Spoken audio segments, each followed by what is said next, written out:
E aí, pessoal, tudo certo? Hoje a gente vai explorar uma conexão que de primeira parece bem improvável: o universo de Jesus Cristo e o mundo de blocos do Minecraft. Parece uma mistura maluca, né? Mas é exatamente nesse universo que a gente vai mergulhar.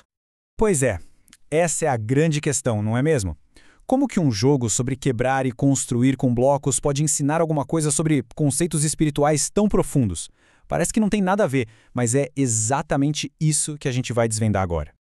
E a fonte para essa comparação toda curiosa é um livro brasileiro que usa a linguagem, a lógica do videogame, para fazer com que os princípios da fé cristã fiquem mais fáceis de entender, sabe? Especialmente para um público mais jovem, que já vive conectado. Ok, vamos entender a estratégia principal do livro. A ideia é pegar os conceitos bíblicos e dar uma repaginada neles, transformando-os em parábolas modernas. E a ferramenta para fazer isso é a mecânica e as experiências do Minecraft. Bem esperto. Agora, olha que interessante essa citação. A linguagem já entrega tudo. É super informal, direta, fala a língua de quem joga. Usando uma palavra como irado, o livro já se conecta com o público no território dele, quebrando qualquer barreira logo de cara. Então, o ponto central é este. O livro não está tentando dizer que o jogo é sagrado, nada disso. Ele só está usando aquilo que todo mundo que joga já conhece, a alegria de construir, o desafio de explorar, a necessidade de sobreviver, como uma ponte. É uma espécie de tradução cultural, muito inteligente por sinal. Bora para a primeira grande analogia, que é uma das mais claras e diretas. É sobre o conceito de construir uma base sólida, seja para uma casa, seja para a vida. Primeiro, só para a gente lembrar rapidinho da história original. É uma parábola sobre a importância de construir a vida em cima de um alicerce firme. Uma ideia bem abstrata, certo? O livro, então, pega isso e transforma em algo super concreto. E essa tabela aqui ilustra a conexão de um jeito brilhante. No Minecraft, qualquer jogador sabe que construir na areia é pedir para dar errado. A estrutura não aguenta, cai tudo. O livro usa essa experiência, essa frustração de ver seu trabalho desmoronar, para explicar a ideia de um alicerce espiritual. A lição vira quase que instintiva. Essa citação amarra a mensagem de forma bem direta. A linguagem é simples, é encorajadora e transforma um ensinamento de 2000 anos em um conselho prático quase pessoal. A ideia de encarar as tempestades com confiança soa quase como uma dica de estratégia, um verdadeiro pro-tip para a vida. Vamos em frente para ver como isso se desenrola. A próxima parte do livro fala sobre orientação. Basicamente sobre como encontrar o caminho certo na vida. A analogia aqui é bem simples. O mundo é gigante e complexo, não importa se ele é feito de blocos ou não.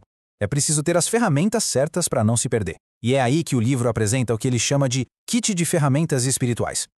E aqui estão as ferramentas. Olha que sacada genial.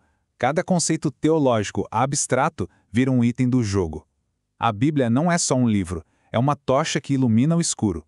O Espírito Santo não é só uma força, é uma bússola que sempre aponta para o norte. E Jesus não é só uma figura histórica, ele é o pro player, aquele cujo gameplay a gente pode seguir. Bom, saindo da jornada individual, o livro entra na interação social. Como viver em comunidade. E a analogia, claro, é o modo multiplayer do Minecraft. O livro usa essa passagem para deixar claro o ponto principal. Trabalho em equipe é tudo. E poxa, quem já jogou num servidor multiplayer sabe que cooperar dá um resultado muito melhor do que jogar sozinho. Colaborar é poder. E aqui estão as regras do servidor, que na verdade são princípios bíblicos para a vida em comunidade, mas apresentados como se fossem as regras de etiqueta para um bom jogo em equipe. Compartilhar recursos, apoiar, resolver tretas, tudo isso é essencial, tanto para ter um time de sucesso no Minecraft quanto para uma comunidade de fé saudável. Essa analogia aqui é muito poderosa. O perdão, um conceito que às vezes é tão difícil, é explicado como um botão de reset.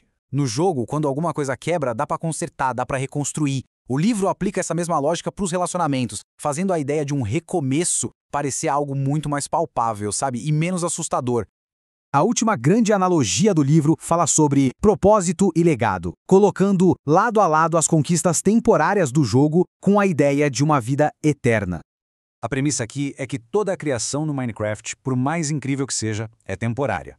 O servidor pode cair, o mundo pode ser deletado, um creeper pode explodir tudo.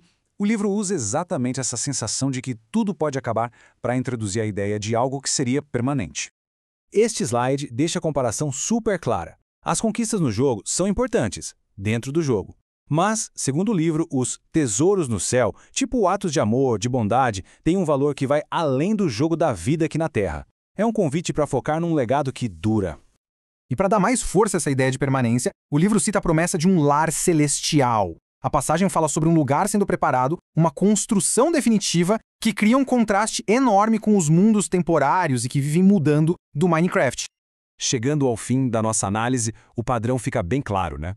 O tempo todo, o livro pega um conceito espiritual abstrato e o conecta com uma mecânica de jogo concreta e familiar. A fé vira a fundação de um prédio, a orientação vira uma bússola, a comunidade vira um time de multiplayer. Então, o mais importante aqui não é nem avaliar as crenças em si, mas sim destacar o método.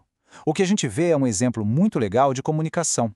Usar uma linguagem e um universo cultural de hoje para dar uma vida nova a ideias super antigas. E isso tudo deixa uma pergunta no ar para a gente pensar. Se um videogame pode ser uma ponte para entender a fé, que outras ferramentas do nosso mundo de hoje, da tecnologia, da ciência, da arte, poderiam nos ajudar a nos conectar e entender melhor as grandes ideias do passado? A resposta pode estar mais perto do que a gente imagina.